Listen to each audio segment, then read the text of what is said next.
হরে কৃষ্ণা। একাদশী তিথি আগত, সামনে আসছে আমলকি একাদশী মহাব্রত। এই একাদশী ব্রত কবে পালন করবেন, আর এই একাদশী কেনই বা আমরা পালন করব? একাদশীতে যে আমরা উপবাস করি, এই উপবাস মানে কি? উপবাস করলেই বা কি হয়? একাদশী অনেক সময় কেউ একদিন পালন করে, অন্য মানুষ তার পরের দিন পালন করে। আমাদের কোন দিন পালন করা উচিত? বৃদ্ধা একাদশী কাকে বলে? বৃদ্ধা একাদশী পালন করলেই বা কি হয়? একাদশীতে আমাদের কি কি করণীয়? আসুন এই সকল বিষয় সম্পর্কে আমরা আজকে একটু ছোট্ট করে আলোচনা করি। সর্বপ্রথমে বলছি আমরা একাদশী কবে পালন করব। একাদশী পালন করব 10ই মার্চ। আমাদের একাদশীর নাম হচ্ছে আমলকি একাদশী মহাব্রত। এই একাদশী ব্রত পালনে ভগবান অত্যন্ত খুশি হন। একাদশীকে বলা হয়ে থাকে মাধব তিথি। মাধব তিথি ভক্তি জননী যতনে পালন করি। এই মাধব তিথি বা একাদশী তিথি পালনের বিধান ভগবান স্বয়ং নিজে আমাদেরকে বলেছেন।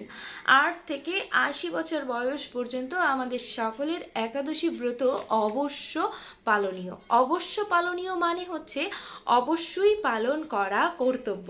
এখানে কোনো বিধি নিষেধ নেই যে এই ক্রাইটেরিয়া থাকলে তার পালন না করলেও হবে। যিনি অসুস্থ, বিছানায় শয্যাগত, তার জন্য 8 থেকে 80 বছর বয়স পর্যন্ত একাদশী পালনীয়। তবে সেক্ষেত্রে কিছু বিশেষ ছাড় রয়েছে। তারা অনুকল্প প্রসাদ গ্রহণ করতে পারবেন, পঞ্চশস্য ব্যতিরেকে সমস্ত কিছু গ্রহণ করতে পারবেন, ওষুধ গ্রহণ করতে পারবেন, তাতে কোনো সমস্যা হবে না। এখন জেনে নেওয়া যাক একাদশীতে যে আমরা উপবাস করব, এই উপবাস কথার মানে কি? উপবাস কথার মানে দুটি শব্দের ভাগ। একটি হচ্ছে উপ, আর একটি হচ্ছে বাস। উপ মানে হচ্ছে নিকটে, বাস মানে হচ্ছে বসবাস। আর কার নিকটে বসবাস? ভগবানের নিকটে বসবাস। ভগবানের নিকটে বসবাস করতে হলে আমরা কিভাবে বসবাস করতে পারি? নিজেদের কায় মানে শরীর, মন এবং বাক্যের দ্বারা আমরা ভগবানের নিকটে বসবাস করতে পারি। আসুন জেনে নেই শাস্ত্রে কি বলা হয়েছে। ব্রত হি কর্ত সন্তপাত তপো ইতভিধীয়তে ইন্দ্রিয়গ্রমা নিয়মা নিয়মশ্চ বিধীয়তে। অগ্নিপুরাণে 157.3 এই কি বলে শ্লোক বর্ণনা করা হয়েছে। এই শ্লোকের অর্থ কি আসুন জেনে নিই।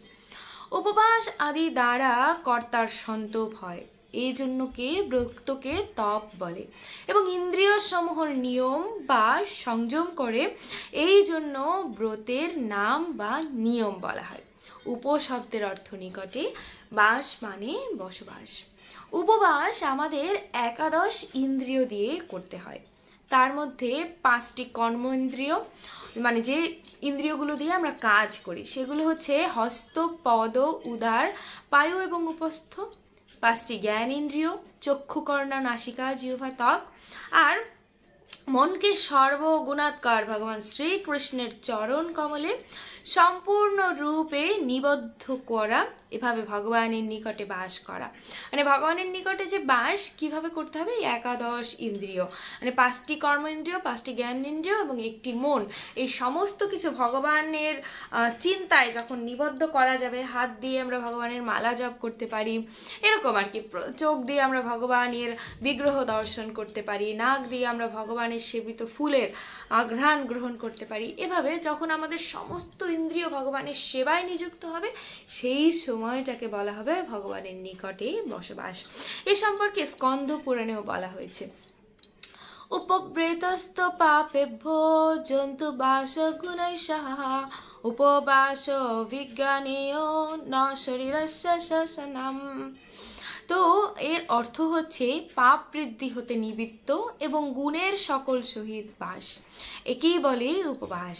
কিন্তু কেবল শরীর শোষণ উপবাস নয়, উপবাস করতে হয় কায়, মন এবং বাক্যে। আর এই উপবাস করার প্রধান কারণ হচ্ছে ভগবানের প্রীতিবিধান। ভগবান অত্যন্ত খুশি হন উপবাস করলে, এই জন্যই আমরা উপবাস করব। এছাড়া আরও রয়েছে আমরা বিভিন্ন ধরনের পাপ থেকে মুক্ত পেতে পারি, নরক যন্ত্রণা থেকে মুক্তি লাভ ঘটে, কারণ ভগবান নিজে নরকে যখন পরিদর্শনে গিয়েছিলেন তখন সমস্ত নরকবাসীদের শুধুমাত্র একটি একাদশী তিথি উদযাপন করতে বলেছিলেন এবং তাদের সকলকে নরক যন্ত্রণা থেকে মুক্তি দান করেছিলেন। অধিক পরিমাণে পুণ্য এবং স্বীকৃতি অর্জন হয় উপবাসের ফলে। এছাড়া বিভিন্ন রোগের আরোগ্য হয় উপবাসের ফলে। এছাড়া উপবাস করলে ইন্দ্রিয় সংযম হয়, আর যে কথা আমি প্রথমেই বলেছি সেটি হচ্ছে ভগবানের সন্তুষ্টি বিধান। আমাদের মূল কথা হচ্ছে ভগবানের সন্তুষ্টি বিধান, ভগবান যাতে সন্তুষ্ট হবেন আমরা সেটিই করব। এখন আসা যাক মূল কথায়। প্রত্যেকটি উপবাস নিয়েই আমাদের মধ্যে কিছু না কিছু বিভেদ তৈরি হয়।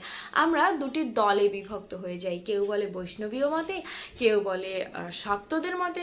তো এই মতভেদ পার্থক্য তো থাকবেই, কিন্তু যেটি শাস্ত্র সিদ্ধান্ত সেটি বলছি। শাস্ত্রে বলা হয়েছে বৃদ্ধা একাদশী বা বৃদ্ধা উপবাস পরিত্যাজ্য। যেমন আপনি করবেন একাদশী তিথি, আর দিনের সূচনা কিভাবে হয়? আমাদের শাস্ত্রীয় মতে দিনের সূচনা হয় সূর্যোদয়ের পূর্বে ব্রহ্ম মুহূর্ত থেকে। ব্রহ্ম মুহূর্ত কি বলা হয়? বলা হয়েছে যে সূর্যোদয়ের পূর্বে 1 ঘন্টা 47 মিনিট মেবি। তো যাই হোক, এই সময়টাকে একটি নির্ধারিত সময় ধরা হয়েছে, সেটাকে বলা হয় যে 4:30। 4:30 থেকে সূর্যোদয়ের পূর্ব মুহূর্ত পর্যন্ত এই সময়টুকুকে বলা হয় ব্রহ্ম মুহূর্ত। এই ব্রহ্ম মুহূর্তে যে তিথি থাকবে সেই তিথির উপবাস হবে। এখন যেই দিন একাদশী তিথি, সেই দিন যদি এই ব্রহ্ম মুহূর্তে দশমী থাকে তবে সেই দিন উপবাস হবে না। কিন্তু যেদিন দ্বাদশী তিথি, সেই দিন যদি এই ব্রহ্ম মুহূর্তে একাদশী তিথি থাকে তবে সেই দিনই উপবাস হবে। একদম সহজ কথা, যেই দিন ব্রহ্ম মুহূর্তে একাদশী তিথি থাকবে আমরা সেই দিন একাদশী তিথি করব।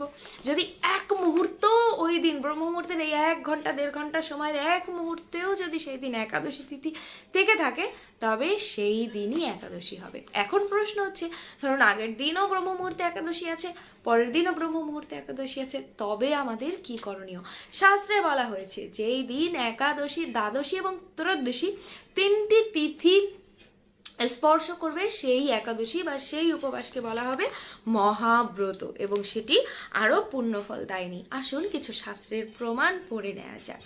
গরুড় পুরাণে বলা হয়েছে পূর্বখণ্ড 123 13 নম্বর শ্লোকে, দশমাকাদশী যত্র ততস্তাংশ সূর্যোদয়া।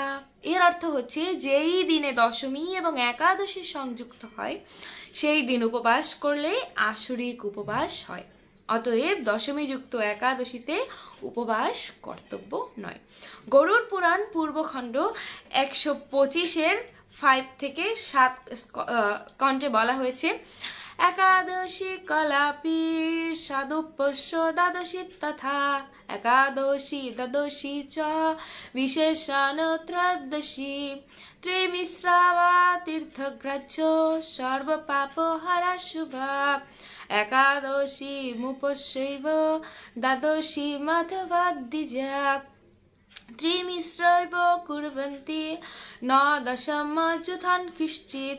এর অর্থ হচ্ছে যদি দ্বাদশীর দিনে 1 কলা মাত্র একাদশীও থাকে তবুও দ্বাদশীর দিনেই উপবাস করা কর্তব্য। যে কথাটি বলেছিলাম, যেই দিন একাদশী, দ্বাদশী ও ত্রয়োদশী এই 3 তিথির মিশ্রণ হয় সেদিন উপবাস করলে সর্বপাপ মুক্ত হয়।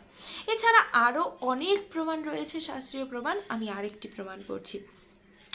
বলা হয়েছে কখনো দশমী যুক্ত একাদশী উপবাস করো না। ভবিষ্যোত্তর পুরাণে হরি ভক্তি বিরাসত তে বলা হয়েছে 12-319 নম্বর স্কন্ধে বলা হয়েছে, অরুণোদয় বেলায় দশমী সংযুক্তা যতি অত্র পুষ্য দ্বাদশী সত্রদশন্ত পরণম। যদি অরুণোদয় বেলায়, ওই যে যখন বলেছিলাম ব্রহ্ম মুহূর্তে, দশমী সংযুক্ত থাকে, এ স্থলে দ্বাদশী উপবাসযোগ্য হয় এবং ত্রয়োদশীতে পালন হয়। এছাড়া আরও অনেক শ্লোক রয়েছে, যেমন হরিভক্তি বিলাসে 12:349 নামক স্কন্ধে বলা হয়েছে, অরুণোদয় কালে যদি দশমী দৃষ্ট হয়, ওই দিন একাদশী উপবাসকারীগণের উপবাস পাপের কারণ বলে জানবে। এছাড়া আরও গর্গ সংহিতায় মাধুর্য খণ্ডে অষ্টম অধ্যায়ের 32-33 নম্বর শ্লোকে বলা হয়েছে, দশমী যদি 55 দণ্ড হয় তবে এর পরের দিন একাদশী ত্যাগ করে দ্বাদশীতে উপবাস করবে। এমনকি এক পল মানে এক চোখের পলক মাত্র যদি দশমী যুক্ত একাদশী মন্দারী বিন্দু যুক্ত গঙ্গা জলের ঘাটের ন্যায় পরিত্যাগ করবে। মানে বলেছে যে দশমী যদি যুক্ত থাকে এক চোখের পলক মাত্র, তবে সেই একাদশী পরিত্যাগ করতে হবে। কিভাবে? যদি গঙ্গা জল সব সময় হচ্ছে পরিশুদ্ধ, গঙ্গা দেবী কখনো কি বলে যে তার কখনো দোষ লাগে না বা তিনি কখনো অপবিত্র হন না, কিন্তু সেই গঙ্গা জলের ভিতরেই যদি মদ মিশ্রিত থাকে তবে সেই গঙ্গা জলও পরিত্যাজ্য। সেই কথা বলছে যে মদারি বিন্দু যুক্ত গঙ্গা জলের ঘটের ন্যায় পরিত্যাগ করবে। আপনাকে কোনো ঘট দেয়া হলো, তার মধ্যে মদ যুক্ত গঙ্গা জল দেওয়া হলো, সেটি পরিত্যাজ্য। কত সুন্দর উদাহরণ দিয়ে বুঝিয়েছে। এছাড়া আরও অগ্নিপুরাণে বলা হয়েছে, দশমী মিশ্রা একাদশী কোনো মতেই উপবাস করবে না, তাতে কি হয়? তাতে নরক লাভ হয়। দ্বাদশী যুক্ত একাদশীতে হরি সন্নিধ্য থাকেন, মানে দ্বাদশী যুক্ত একাদশীতে ভগবান অত্যন্ত প্রীত হন। এছাড়া আরও অনেক শাস্ত্রীয় প্রমাণ রয়েছে, আপনারা যদি শুনতে চান তবে অবশ্যই কমেন্ট করে জানাবেন, আমি সে সম্পর্কে আপনাদের কাছে শাস্ত্রীয় প্রমাণ নিয়ে উপস্থিত হব। আসুন এখন জেনে নেই একাদশী তিথিতে আমাদের কি করা কর্তব্য। যারা আমরা নিরামিষ আহার করি তাদের সংযোগ করার কোনো প্রয়োজন নেই, কিন্তু যারা ভগবানের প্রসাদ গ্রহণ করেন না তাদের পক্ষে উচিত একাদশীর আগের দিন এবং একাদশীর পরের দিন অবশ্যই নিরামিষ আহার করা। এবং যারা সংযোগ করতে চান তাদের তো একবেলা একাহার করতে হয়, কিন্তু আজকাল মানুষ সবাই কর্মব্যস্ত, এই জন্য সংযোগ যারা করতে পারবেন না তাদের জন্য কোনো প্রয়োজনীয়তা নেই।